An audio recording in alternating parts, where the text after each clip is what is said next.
Donald Trump names a trio of top advisors, apparently including another general. The Democrats appear to be backing down from a fight over one of them.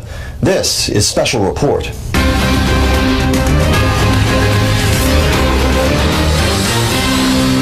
Good evening. Welcome to Washington. I'm James Rosen, in for Brett Baer. Where Donald Trump once boasted of knowing more than the generals, tonight, as president-elect, he is fairly surrounding himself with retired military leaders, with all indications that he is planning to name a third general for a key position in his administration. This occurs as Time magazine names Mr. Trump its Person of the Year. Correspondent Peter Ducey is at his usual spot tonight outside Trump Tower in Midtown Manhattan. Good evening, Peter. Good evening, James. That's right. The president-elect has another general in mind for a key cabinet post, and he's telling us as well that the Secretary of State sweepstakes is almost over. President-elect Trump asked John Kelly to run the Department of Homeland Security, that according to the retired general. Kelly said this afternoon he would consider it an honor. Oklahoma Attorney General Scott Pruitt, who says he's not sold on the science of global warming, is the pick to run the EPA. World Wrestling Entertainment co-founder Linda McMahon is Trump's choice to top the Small Business Administration, and America's longest-serving Governor Terry Branstad will be the nominee for U.S. Ambassador to China. This, as the list of Secretary of State possibilities that had been growing is now shrinking. I think I have in my own mind. I don't want to say which ones, but I think I have in my own mind. Time magazine named Trump its Person of the Year, in part because the magazine says, quote, he identified the central issue motivating the American electorate and then convinced a plurality of the voters in the states that mattered that he was the best person to bring change. A lot has changed since last year when Mr. Trump was the runner-up and protested that, quote, I told you Time magazine would never pick me as the Person of the Year despite being the big favorite. They picked the person who is ruining Germany. The 2016 edition's cover photo shows Mr. Trump seated next to a banner calling him President of the Divided States of America, a description he does not care for. Putting divided is snarky, but again, it's divided. I'm not president yet, so I didn't do anything to divide. The soon-to-be 45th president got a visit today from the 44th president's first chief of staff, Rahm Emanuel, who is currently mayor of a city Mr. Trump has repeatedly called out as violent and dangerous. Look at what's going on in Chicago. It's horrible. Mayor Emanuel told reporters he met with Trump staffers about White House operations and separately stressed to the president-elect that he thinks the Windy City benefits greatly from being a sanctuary city. I was clear about where I stood and other mayors stood on immigrants, that we welcome them because they are achieving and striving for the American dream. Further coordination between Obama and Trump administration officials happened in D.C. today, where National Security Advisor Susan Rice met with her successor, retired Lieutenant General Michael Flynn, whose son was just fired from the transition team for his role sharing unproven conspiracy theories on social media. Inside Trump Tower today, visitors included recently defeated North Carolina Governor Pat McCrory, CKE Restaurants CEO Andrew Puzder, and former Dallas Cowboys coach Barry Switzer. I've been invited here to interview for the Secretary of Offense. We've known for months that Mr. Trump has a very small circle of advisors, but it does sound like there is somebody new that he's listening to, and that's President Obama, who the president-elect said today he consulted with before naming some key cabinet slots. James? Peter Ducey outside Trump Tower in Manhattan. Peter, thank you. Let's learn more now about General John Kelly and the challenges he would face if confirmed as Homeland Security Secretary. For that, we are joined by Chief Intelligence Correspondent Catherine Herridge. Good evening, Catherine. Well, thank you, James. The president-elect has now settled on retired four-star Marine General John Kelly as his pick to lead Homeland Security. His last government job was the United States Southern Command, which oversees 32 countries in the Caribbean as well as Central and South America. Kelly's portfolio included Guantanamo Bay, immigration, and drug trafficking. Those close to Kelly say that experience makes him well-versed on southern border issues. And when he retired in January, he seemed to check another Trump box, emphasizing his work with intelligence and homeland security outside the Beltway. At least it's been my experience. The further you get away from Washington, the better things work. People actually talk to each other. People actually socialize with each other. They work together. There's no rice bowls. General Kelly is widely respected, having led forces in western Iraq, and he understands the human cost of war. In 2010, his son, Lieutenant Robert M. Kelly, was killed in Afghanistan by an IED. Kelly rarely speaks about the loss, but when he does, he addresses the importance of finishing the mission for fellow Gold Star families. I think the one thing they would ask is that the cause for which their son or daughter fell be carried through to a successful end, whatever that means, as opposed to this is getting too costly or too much of a pain in the ass and let's just walk away from it. Because that's when they start thinking it might have been not worth it. The new secretary will take over the sprawling department of 240,000 government employees at a time a senior Republican and the administration's counterterrorism chief warned the threat has never been broader, wider, or deeper. There exists a greater number of potential terrorist actors who aspire to do us harm than at any point in our history since 9/11. For 8 years, the Obama administration reluctantly played global whack-a-mole with jihadists, rather than leaning into the fight with decisive leadership. They said terrorists were on the run when they were really on the rise. Kelly is traveling outside the U.S. and a formal announcement is expected in the coming days. James. Catherine Herridge in our D.C. newsroom. The Pentagon says another soldier died today from wounds suffered in a suicide bombing at the largest American base in Afghanistan last month. At the time of the attack, 4 Americans were killed, 16 wounded. Officials say an Afghan day laborer tied to the Taliban infiltrated Bagram Air Base in Afghanistan. 12 Americans have been killed in combat in Afghanistan since early October. A Marine Corps pilot is still missing tonight after ejecting from his FA-18 jet during a training mission off the coast of Japan. A U.S. Navy destroyer is headed to the crash site. Several Japanese military aircraft are also assisting in the search.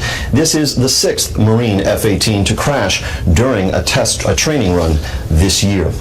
We may soon get a sense of just how hard Senate Democrats are going to push against some of Donald Trump's big picks. Chief Congressional Correspondent Mike Emanuel reports from Capitol Hill tonight on the first major test. What a great guy. He's going to be incredible. He'll get that waiver, right? He's going to get that. The first fight between the new Trump administration and congressional Democrats is playing out now over the president-elect's selection of retired General James Mattis to serve as the civilian Secretary of Defense. Oh. If he didn't get that waiver, there'll be a lot of angry people. Mattis continues making the rounds on Capitol Hill, including a meeting late today with Senate Majority Leader Mitch McConnell. Last night, lawmakers tucked the framework for handling the Mattis waiver into the must-pass continuing resolution to keep the government running after Friday through next April 28th. It would expedite consideration of this one-time waiver to 10 hours of debate in the Senate, limiting the ability of Democrats to stall, but that would strip power from the minority party. Rhode Island Senator Jack Reed serves on both the Appropriations and Armed Services Committee and said, quote, trying to jam an historic change like this through on a year-end spending bill or changing the rules before a serious debate can take place is not the way to conduct the people's business. Mattis needs the waiver because law requires the defense secretary to be a civilian who has been out of the military for 10 years. Mattis retired from the Marine Corps in 2013. Military officers, in my experience, tend to be very can-do. If you ask them, can you take that hill? The answer is always yes. Because that's the way they're trained. But if you're the Secretary of Defense, the answer is not always yes. There are a whole lot of other considerations. Other Democrats say it really isn't about Mattis. We need to have a debate about it because that's how we do things in Congress. We should have a debate, but I would support the waiver and I would support General Mattis. And the Trump team has made it clear it doesn't want any surprises on such a critical role. When you start to form your government and make these significant cabinet picks, and this of course is the Secretary of Defense, very significant, President, you want some certainty in the process. While some Democrats are grumbling about the process, there will still be a debate and vote in the new year over Mattis's waiver and then on confirmation. And it seems rather unlikely that they'll risk a government shutdown over this one provision. James? More on this with the panel. Mike Emanuel, thank you. Washington's newest luxury hotel, belonging to Washington's newest and most powerful landlord, is both a hot spot and a hot topic. Chief National Correspondent Ed Henry looks tonight at what some allege to be Donald Trump's conflict of interest over the Trump International Hotel, just blocks from the White House. It's not just Vice President-elect Mike Pence using the glamorous new Trump International Hotel as a backdrop for major events to promote President-elect Donald Trump's brand. We truly do believe that our President-elect has secured a mandate for leadership. While there's no mandate to stay at Mr. Trump's Washington hotel, many are doing so anyway. On Wednesday, it was the government of Bahrain hosting its National Day reception here, amid reports that delegations from various foreign countries are eagerly snapping up pricey rooms less than a mile from the White House. One Asian diplomat telling the Washington Post, "Why wouldn't I stay at his hotel blocks from the White House so I can tell the new president, I love your new hotel? Isn't it rude to come to his city and say, I am staying at your competitor?" They are saying that, of course, we'll stay at the Trump Hotel. We're going to go see the president, and when we see the president, we want to say, you have a wonderful hotel there. So he is really profiting from this, and it really creates real conflicts of interest. At issue is the Foreign Emoluments Clause of the Constitution, which bars U.S. government officials from accepting gifts from foreign powers without congressional approval. In addition to the government of Bahrain pouring money into the Trump organization's coffers, the Azerbaijani embassy is hosting a Hanukkah party at the Trump Hotel next week. Shortly after his election, Mr. Trump declared he'd distance himself from the business and make sure his children take on a bigger role in the Trump organization. As he and his daughter Ivanka told CBS's 60 Minutes, the company's brand paled in comparison to governing. I don't think it matters. This is so much more important and more serious, and so that that's the focus. I think what Ivanka's trying to say, who cares? Who cares? This is big league stuff. This is our country. Our country is going bad. We're going to save our country. I don't care about hotel occupancy. It's peanuts compared to what we're doing. With the president-elect now promising a December 15th news conference where he'll officially turn over the business to his children, good government groups are suggesting that is not enough, and the entire family should get out of the business. I think this is a really dangerous area, and I think he's going to see it. Hopefully he's going to see it. And they're just going to divest. Now, while Ivanka Trump and her husband suggested that she and her siblings are going to take on a bigger role in the business, there are now reports that she and her husband, Jared, are actually going to be moving here to Washington, suggesting instead she's taking on a bigger role in the government. James? And Ed, we're also learning that Mr. Trump a few months ago went on something of a selling spree. What can you tell us about his selling off of his stocks? Yeah. He's saying that he sold off all of his holdings back in June, but his critics are saying that we never knew about it until now and have not seen records showing exactly what he held and whether or not he really sold it. What Trump advisors are saying in general is, look, there's no violation of a constitutional clause because these are not gifts from foreign governments. They're getting services that they're paying for in that hotel and other hotels all around the world. And on top of that, his advisors also note that, look, all of this was litigated by the Clinton campaign. It's all been transparent about his businesses and that brand behind me, and he won anyway. James? All right, Ed Henry on a busy Pennsylvania Avenue. Ed, thank you. Democratic Congressman Keith Ellison of Minnesota says he will resign from the House if he wins election as chairman of the Democratic National Committee. Ellison was an early frontrunner, but the first Muslim elected to Congress has faced criticism over past comments about Israel. He has two declared opponents in February's election. Vice President Joe Biden was honored this afternoon by his former colleagues in the Senate. Here's a man who's known great joy, who's been read his last rites, and who's never lost himself along the way. Joe Biden continues to serve his country. He'll continue after January 20th. He continues to do what is right. Above all, he continues to love and care for his family. Mr. Biden has been part of the United States Senate, either as a senator or presiding over it as vice president, for 44 years. 2 juveniles have been charged in the East Tennessee wildfires that left 14 people dead. A local district attorney says the pair face aggravated arson charges for the fire in the Chimney Top section of Great Smoky Mountains National Park. That fire spread to the Gatlinburg area, causing widespread damage. State officials are not releasing the juveniles' names. Testimony is underway in the trial of the South Carolina man accused of gunning down 9 black churchgoers in the summer of 2015. Authorities say Dylan Roof, who is white, wanted to start a race war. Roof is allowing his lawyers to handle the case. Last week he briefly fired them, then changed his mind Monday. A huge day on Wall Street today. The Dow surged 298 points. The S&P 500 was up 29. NASDAQ gained 61. Up next, we will go live to Pearl Harbor, Hawaii on the 75th anniversary of the day that still lives in infamy. First, here's what some of our Fox affiliates around the country are covering tonight. Fox 28 in Columbus, as Ohio's legislature sends a bill to the governor's desk that would ban abortions once a fetal heartbeat is detected. Republican Governor John Kasich has not said whether he will sign it. Opponents say the measure effectively outlaws abortion. 2 similar laws in other states are on hold after being overturned by a federal court. Fox 2 in Detroit, where the presidential vote recount is the subject of much legal maneuvering. A federal judge was to hold another hearing today. A state judge has ruled the recount must stop because Green Party candidate Jill Stein is ineligible to seek it. And this is a live look at San Francisco from Fox 2. The big story there tonight, the end of the search for victims of Friday's horrific warehouse fire. The death toll is now final at 36. Officials say it appears a refrigerator may have been the source of the blaze. That's tonight's live look outside the Beltway from Special Report. We'll be right back.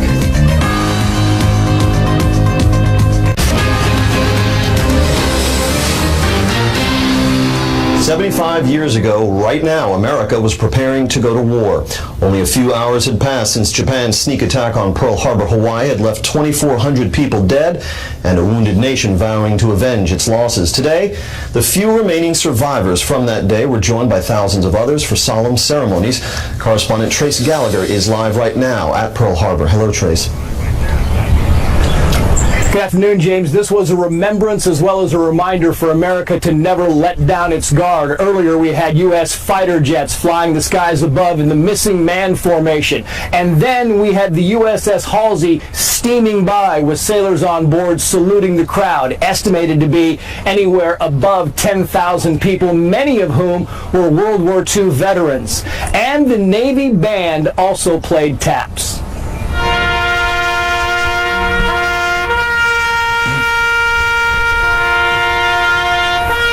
As the ceremonies went on, many drew parallels to 9/11 tributes, the moment of silence, the reading aloud of the names of the dead, and a freedom bell built in part from the medal from the Twin Towers.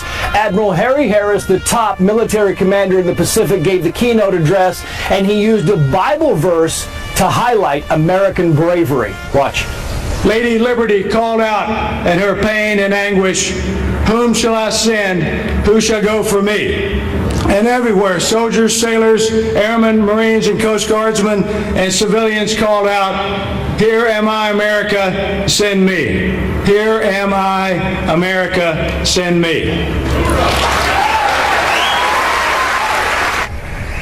The Admiral speaks of those who volunteered and fought back even when they could not fight back, like 103-year-old Jim Downing, who was aboard the West Virginia when the Japanese attacked. The 16-inch guns can't elevate very far, so we couldn't use them against aircraft. We had anti-aircraft guns, but they hit us immediately, and we lost all electrical power, so we couldn't use our anti-aircraft guns. And the World War II veterans who came here to Pearl Harbor to pay their tribute are in their 90s and beyond, and most of them know and acknowledge that they will never be back. James. Trace Gallagher at Pearl Harbor. Trace, thank you. Only a handful of men who were aboard USS Arizona that fateful day are alive to tell their story, and now, for the first time, one of them has put that story in writing. December 7th, 1941, a date which will live in infamy. For America, World War II effectively began at Pearl Harbor, where Japan's surprise attack damaged or sank 18 U.S. warships, including USS Arizona. As the ship sank in a fiery wreck, nearly 1,200 men lost their lives. 334 sailors survived. Today, only 5 of them are left, and one, former Seaman First Class Don Stratton of Nebraska, now 94, has just published the first memoir by an Arizona survivor, entitled All the Gallant Men. Sunday morning was just like about every other Sunday morning, and I stepped out on the deck there, and some sailors were hollering and pointing toward Fort Island. One of the aircraft took a dip and turned around and see the big fire bottle on there, and we knew it was the Japanese, or I did anyway. He ran to his battle station even before the general quarters alarm sounded. During the attack, Don Stratton suffered severe burns on over 60% of his body. Just a horrible explosion, and one gentleman jumped out, and I tried to close the hatch and got burned pretty bad, but just pulled the skin off my arms and threw it down because it was in the way. His body a patchwork of scars and skin grafts, Stratton spent almost a year recovering, with some parts of his body never regaining feeling. And then, the most gallant of men, Don Stratton returned to the fight, serving aboard the destroyer USS Stack at the battles of Leyte Gulf and Okinawa. With the greatest generation fading from the scene, today's service personnel can draw inspiration from Don Stratton's heroic example. A survivor has finally come forth with his story, which was not as well known as it should have been, and this makes it a particularly important and significant event as we commemorate the 75th anniversary of Pearl Harbor. Mr. Stratton will now return the salute to USS Halsey. Stratton writes that he hopes his book will connect past and present through the act of remembrance, and he says he harbors no animosity toward the Japanese people.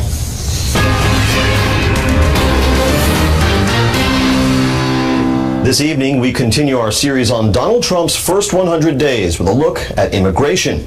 It was, of course, the issue that first put Trump's presidential campaign on the political map. Now, it will provide an early test of his willingness to stick to his promises. Correspondent Casey Stiegel reports tonight from the U.S. border with Mexico. Life just doesn't get much better than this for Eloisa Tamez. A leisurely stroll on her South Texas land once brought great joy. That is, until the neighbor arrived. The border wall is in my backyard. Long before President-elect Donald Trump's promise of a wall along the southern border, barriers actually started going up a decade ago after President George W. Bush signed the Secure Fence Act of 2006. You see that big bump there? A towering 18-foot tall piece of that fence casts a shadow on Eloisa's house. The land has been in her family for generations. It was a hopeless feeling. Very emotional. Of the nearly 2,000-mile-long U.S.-Mexico border, about 670 miles is now walled or fenced. Congress never approved additional funding for more, and the program essentially went away. That was then. This is now. President-elect Trump ran much of his campaign vowing to not only build along the entire border, but also make Mexico pay for it. However, some like Eloisa Tamez, who voted for Trump, don't have great confidence in how effective that'll be. More walls will not solve the problem. Aside from keeping people out, there's also the issue of what to do with those already living or staying here illegally.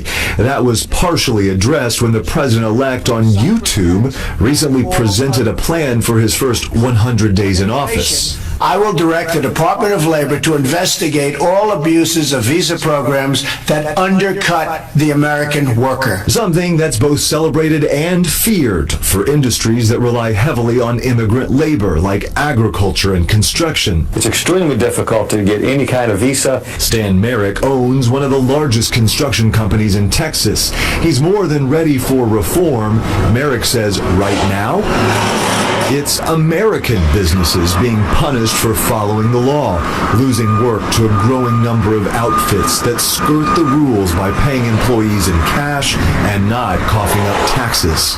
Companies like mine cannot invest in a labor force unless we level the playing field. Merrick's motto is the best border security is at a job site, meaning he believes President-elect Trump could be on the right track with holding employers accountable.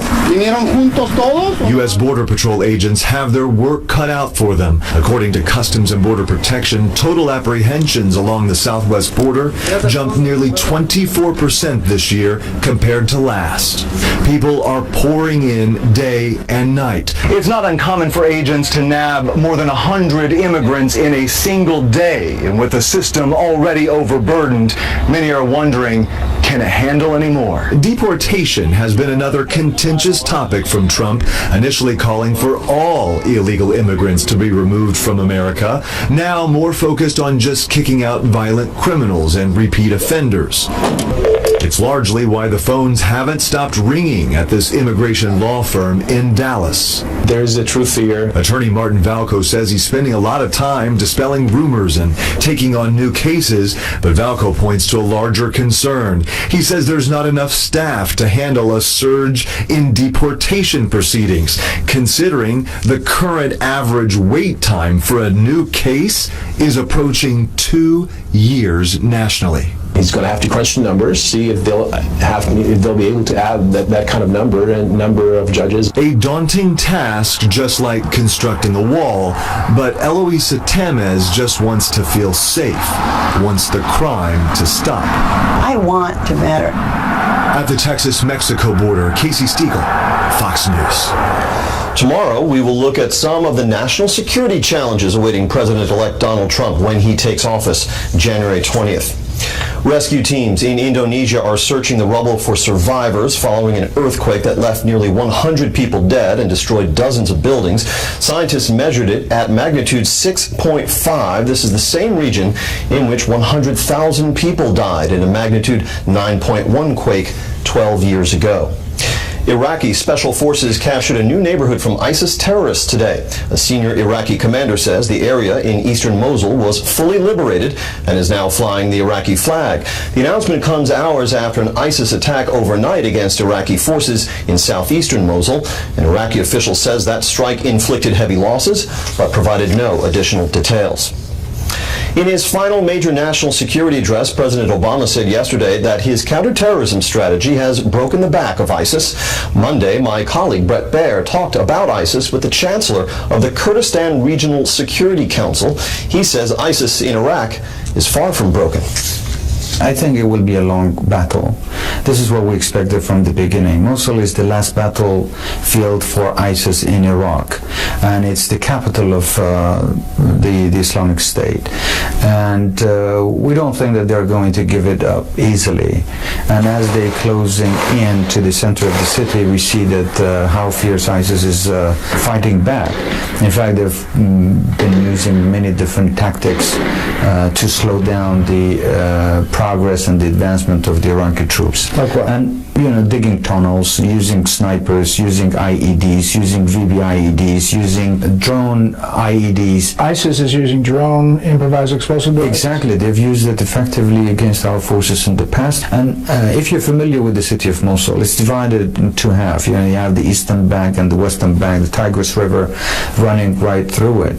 The eastern bank, which is currently most of the fightings are happening, was predominantly inhabited by the Kurds and Christians and Arabs, in fact. Many of those people fled before the fighting. It's the western side of the city that is narrow streets and alleys and more difficult, and many of the sympathizers actually came from the western side. So right now all this fighting is happening on the east side, and we do expect that once the fight goes to the west, it becomes even more difficult. So it's very hard to speculate exactly when this fight will end or Mosul will be completely liberated. The fighting force on the ground were Peshmergas that not only stopped ISIS, but they pushed them back and helped to defeat ISIS. Now, they are isolated in the city of Mosul and Tel Afar.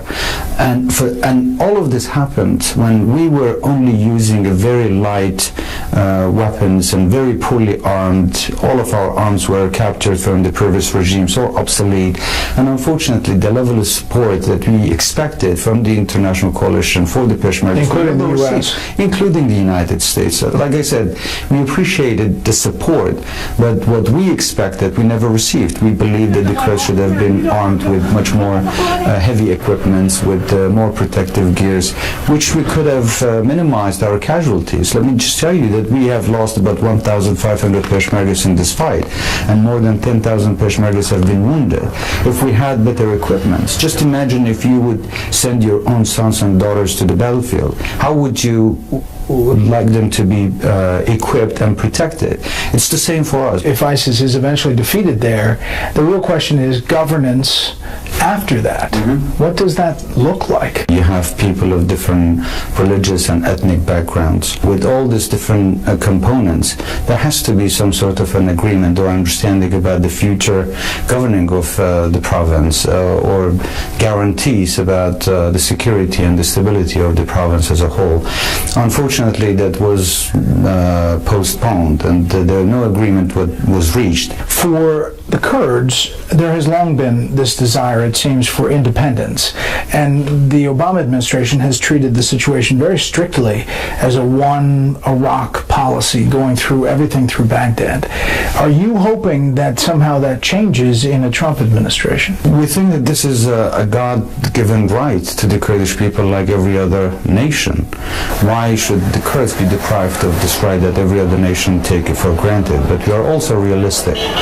We want to do it in a way that is peaceful, sustainable, and that we can live in peace with our neighbors, and also to make sure that what we do is going to last for our peoples. Do you want to invite the U.S. to have a base there? Well, we wouldn't mind, but of course, as as an independent state, you would have more liberty to make those decisions. You have to have a mechanism in place that prevent the abuse of power by someone who may like to take control of everything. Time magazine says Donald Trump, its Person of the Year, will preside over the divided states of America. We'll talk about that with the panel when we come back.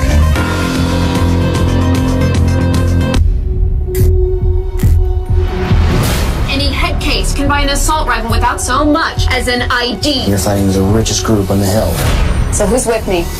Rolling Stone raves. Jessica Chastain gives a fireball performance. We're not gonna lose. 5 stars with a shocking twist you'd never see coming. You crossed the line. One of the year's best movies. There's over 5 million of us, and we're armed. I was. We're in the process of putting together one of the all-time great cabinets that has ever been assembled in our nation's history. President-elect Trump and Vice President-elect Pence have met with over 70 or 75 men and women, not all of whom will end up in the cabinet, or are they seeking to, but really very appreciative of their counsel, their advice, their experiences, and their vision for this nation. All right, that was Kellyanne Conway, the senior Trump advisor, speaking on Fox News earlier today, preceded, of course, by her boss, talking about putting together one of the all-time great cabinets. Let's look at how that cabinet is now shaping up. Just in the past 24 hours or so, we are getting word of a bunch of new picks by Mr. Trump, including Iowa Governor Terry Branstad as the U.S. ambassador to China, retired Marine Corps General John Kelly as the Secretary of Homeland Security, according to him. Oklahoma Attorney General Scott Pruitt, a critic of the EPA, is now in line to be nominated as the EPA administrator, and Linda McMahon, former wrestling executive and former Senate candidate, is now going to be nominated as the administrator for the Small Business Administration. Also in today's news, Time magazine named Donald Trump as its Person of the Year, but also adding in its headline right there on the front of the magazine, you can see it, President of the Divided States of America. All right, let's go talk about this with our panel. Syndicated columnist George Will, A.B. Stoddard, associate editor at Real Clear Politics, and Charles Hurt, political columnist for the Washington Times. George Will, we begin with you. What do you make of this Time magazine cover? That's obviously right. I mean, it's an easy call. It's supposed to be the person who dominated the news. The first one they had in 1927 was Charles Lindbergh. A few hours over the Atlantic, but he did dominate the news. 1936, I'll give you 20 guesses. You won't guess who it was. Wallace Simpson. If you've been watching The Crown, you know that it was a big deal at that time. So it's a good choice by them, and time has, on some years, just sort of thrown up its hands because the year just wasn't dominated by someone. In 1982, that was the computer. In 1966, it was Americans under 26. In 2006, they put a little mirror on the cover, and the person of the year was you. It was a tribute to our national narcissism, I guess. But this was, I say, was a very easy choice. The man rewrote the rules, dominated the year. Good for him. One has to imagine Hillary Clinton agrees, although she might decide that the people who were most decisive in this election were probably James Comey and Vladimir Putin and Julian Assange. Sometimes Time magazine doesn't always flatter the person they choose as Man of the Year. In 1972, when Richard Nixon won re-election with 49 states, they put a paper mache of his head, and it wasn't the most flattering image of the man. A.B., what do you make of this headline, President of the Divided States of America? Right, well, and Donald Trump loves being named Person of the Year. It's a big deal to him. He thought that was a little bit snarky, he said, the Divided States of America. Was he right? It is, and the copy in the story is about basically, it's not flattering per se. There's a lot of criticism woven into there, but it's Donald Trump in all of his dominating. And George is right. He dominated the year, and it was an obvious choice. They wouldn't have picked anybody. They couldn't have picked anybody else. And Donald Trump does not hide his delight at being picked Time Person of the Year. Mr. Trump conducted a telephone interview with the Today Show on NBC this morning in which he discussed his continuing deliberations over the person who will serve as his Secretary of State. Let's listen to that. Let me go back to Mitt Romney. Is he still under consideration? Yes, he is. Does he have a chance to become Secretary of State? Yes, he does. I mean, I've spoken to him a lot. We've come a long way together. We had some tremendous difficulty together, and now I think we've come a long way. All right, Charlie Hurt, what do you make of the continuing deliberations over the Secretary of State job? We've got ambassador to the UN named, we have ambassador to China named, but those people don't know who their boss at the State Department is going to be yet. Well, if he does pick Mitt Romney, Mitt Romney will have earned it for all the times that he's had to sort of bow and scrape and go to Bedminster to kiss the ring. But, and from the beginning, I've thought that it was a very distinct possibility that he could possibly pick him, but for a host of reasons, and not the least of which is that Donald Trump does kind of want to prove that he can make good with people that he has had big fights with in the past. One of the things that I think is particularly interesting about the Time Man of the Year thing is that at least Time magazine has not learned the lesson about Donald Trump, because they also took not only did they have the phrase about the divided states of America, but Nancy Gibbs at the beginning, the managing editor, wrote this forward in which she called him a huckster, an addict, a fabulist, and a demagogue. And now people may all agree that these are all accurate terms, but this is it's hardly it's hardly a fair way to describe a guy that's just won the presidency. It's not reminiscent of Herb Block's clean shave for President Nixon. Do we have the short list? Can we bring up the short list of Secretary of State candidates? So let's look at this short list. This is the longest short list I've ever seen. The list of single malt scotches at the Trump International Hotel probably isn't this long. AB, it seems to be expanding and growing, and what does this say for both Mr. Trump's decision-making in this moment and whether the person who eventually gets it might enter the office somehow weakened?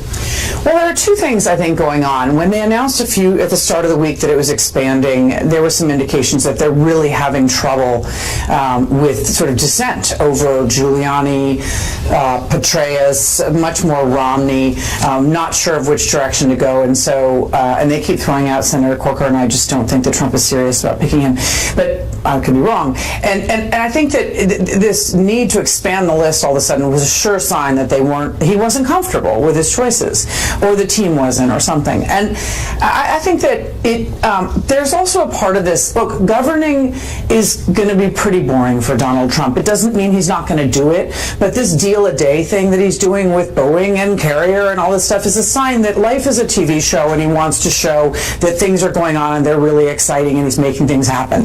The Secretary of State has become such an important position, and the process has become so agonizing, and I do think he's kind of enjoying it. So he has more time to pick someone. The list is long. He's considering the head of ExxonMobil. I mean, he's making it much bigger than it has to be and louder than it has to be, and I do think he does sort of like all the attention to the process. George, 30 seconds left. I seem to remember in 1988, as soon as he won, George H.W. Bush, the first thing he did was name James Baker as his Secretary of State. Does this show a certain indecisiveness on the part of our president-elect? It's odd to allow staff, and a lot of the dissent you taught is coming from the staff. It's odd to allow staff to have an opinion. They're not people, they're staff, and they should get on with it.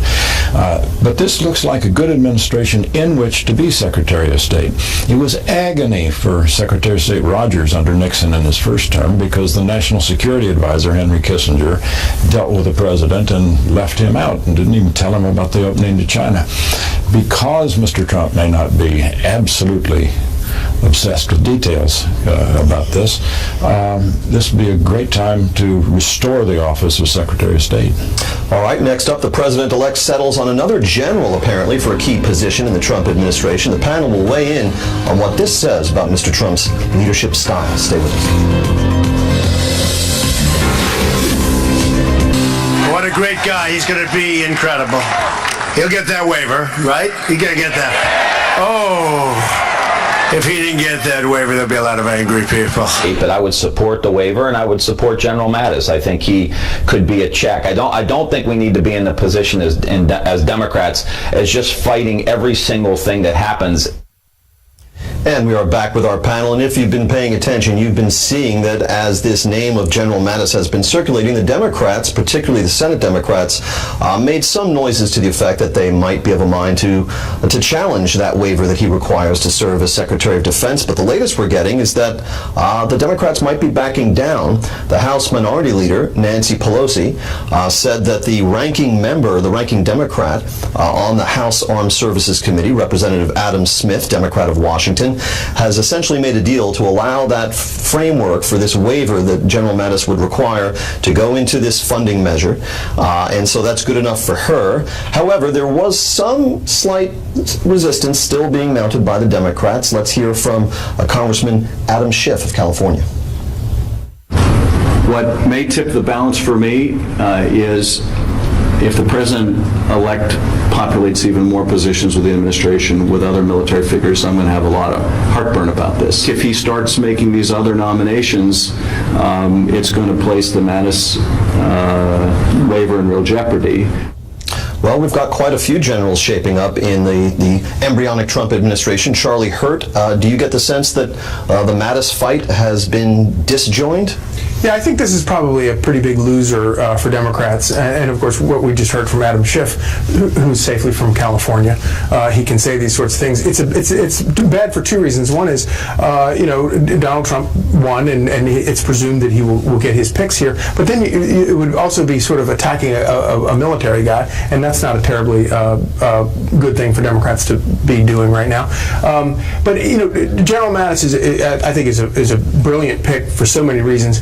But very much an outside the box kind of thing pick, and somebody who is laser focused on what the purpose of the U.S. military is. And I think that if the Republicans can sort of make it a fight about that, it'll behoove them very much going forward. AB, there are quite a few Democratic senators who are up for re-election in 2018 in states that Donald Trump won this year in 2016. We can even see that on the screen. There's quite a few of them, some more vulnerable than others, perhaps. Do you think that the Democrats are going to make a real move to obstruct any of these generals, or perhaps the nominee for Attorney General, Jeff Sessions? I think that General Mattis is such a popular pick, and I don't think he's outside the box. I think he's exactly inside the box. And they're reassured by this pick. He knows exactly what needs to be done at this kind of moment of realignment in the Pentagon and our missions in the Middle East and Donald Trump's worldview. Any increase in military spending, reorganizing the procurement system, whatever it is, he reassures people. And he's so popular that Democrats have realized they have to hold their fire on this person. Of course they're going to be under pressure from the left of their party to worry in confirmation hearings about not only Senator Sessions at Justice as Attorney General, but also they might end up picking on Ben Carson, the pick for housing and urban development, and make a fight about urban policy and housing policy. And that's what leads me to believe that they just realized in seeing the array of picks, they were going to have to save their fire and back off Mattis as soon as possible. AB, you mentioned in the previous panel that we just had the sort of deal-a-day approach of the president-elect, where he's descending on different companies and seemingly making ultimatums, but otherwise cutting deals with them and so forth. We have a quote that we'd like to show you. This is from a former Bush administration economic advisor, Greg Mankiw, who was quoted in the Washington Post as saying about this, quote, "When a chief exec is making individual calls to individual companies, he's in some sense acting like a central planner. We have a lot of history under communism that suggests it doesn't work well in practice, and that's the direction you're heading in as the president starts to weigh in on individual business decisions." George Will, do you agree? I entirely agree. So far, Donald Trump's style is personal, not to say visceral, and ad hoc.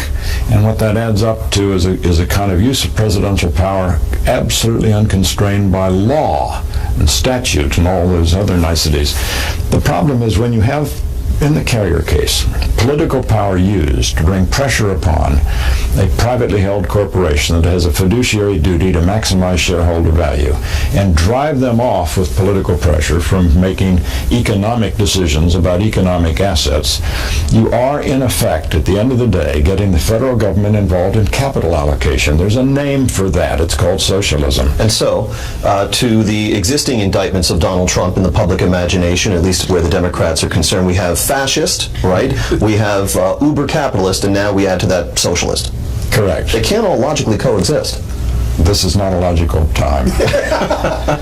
All right, thank you, panel members. That'll do it for them, but stay tuned because Senator Ted Cruz made some very passionate remarks today. More on those when we come back.